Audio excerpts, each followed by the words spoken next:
Welcome to Gamecast Informer, the daily news show that keeps you in the know on what's hot and occasionally not so hot. My name is The Voice at 106.7, otherwise known as Vox within the Gamecast circle. I have nothing to say about the other newscasters except that Count guy. I don't like him. And now, for the news. Hackers in my PC? Yup, it's just what it sounds like, folks. Hackers. And from the looks of it, Steam had themselves one hell of a bug to patch in several of their games. These hackers could trigger a buffer overflow vulnerability from within CSGO, Team Fortress 2, Portal 2, and a few others by loading a custom ragdoll model after killing a player. This ragdoll model would overload the game engine, executing malicious code and allow hackers to remotely control your machine. Thankfully, the vulnerability has been patched thanks to 1UP Security, the company that identified the security hole. You can find more info on the hack on their site. Seems like we gotta be careful nowadays. We never know when someone we frag might just frag us back. Not so mighty number 9. The game finally gets physical. Mighty number 9. The supposed quote-unquote spiritual successor to Mega Man has come down a long, winding road of sheer and utter disappointment. Complaints of terrible optimization, bad porting, shoddy graphics, and questionable level design were among some of those many issues this game had. But wait, Vox, you may be thinking, it can't get worse, right? Wrong. Supporters of the Kickstarter campaign for the game were promised a special little something for their early support. According to the Kickstarter page, and I quote, "Satisfy that inner collector/old school gamer itch by having Mighty Number 9 take its place among the side-scrolling action games of yore on your desk, shelf, or Ocean's 11 style laser tripwire protected display case. This will be shipped to you with the printed instruction manual already inside. The Western style box will be patterned after the NES game box dimensions and style, while the Japanese version will be Famicom-esque." End quote. Collector's edition box. Okay, that's cool, I think. Many people thought so and eagerly gave that bit of money for it. Along with said box was a classic-style full-color manual that would go along with it. Except, it didn't. Not immediately, anyway. The collector's merch just started to arrive almost a year after the game was released, and boy, was it really something. Here's an image of it in all of its glory. Okay, I can't do this anymore. It is literally a cardboard box. I mean, look at it.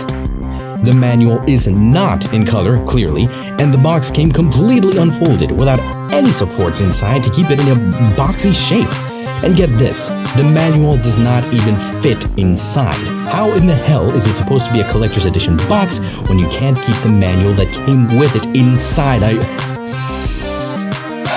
I'm a little upset. Mega Man is one of my all-time favorite series, and this is not a successor, not even close.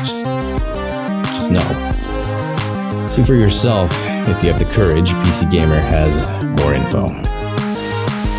Junkrat gets his junk enhanced.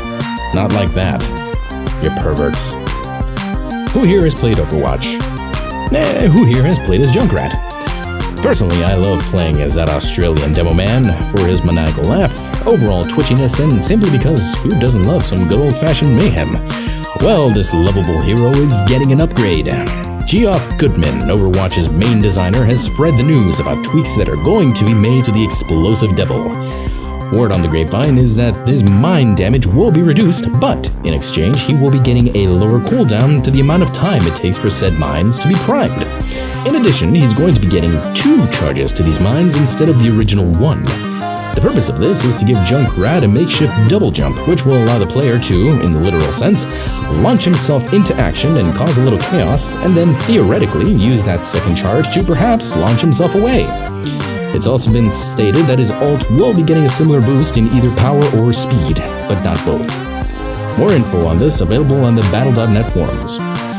Speaking of Overwatch, ever consider playing competitively? With what I'm about to tell you, you might just consider getting good.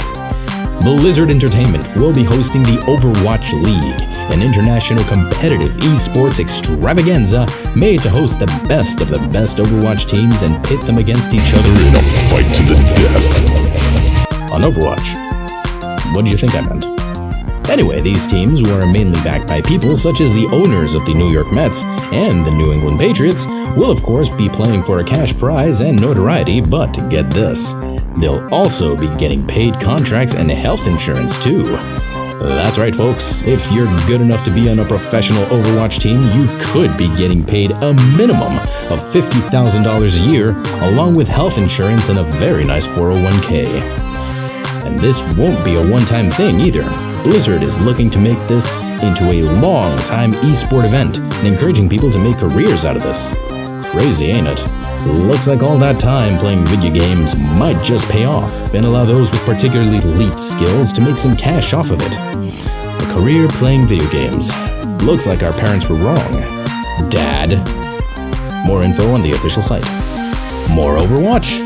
More Overwatch! And speaking of Overwatch, if you're considered a toxic player, watch out. The mods are coming for you. Blizzard is upping their punishment game now and are taking further steps to quash players who just aren't fun to play with. Using extended consequences for their actions, bad players will be silenced longer, suspended for more time, or in more serious cases, permabanned for crappy behavior. Devs are also looking into, and I quote, scaling competitive season bans, end quote, and putting the heat on people who falsely report other players in hopes of getting them banned. You can read more on battle.net forums. And that wraps it up for today's news. Remember to leave your opinions in the comments below, to like, share, and subscribe, and to give Gamecast a shout out on our Discord. We're also on Facebook, Instagram, Snapchat, Twitter, and Patreon. Thank you all so much for watching. This has been The Voice at 106.7. Gaming news now.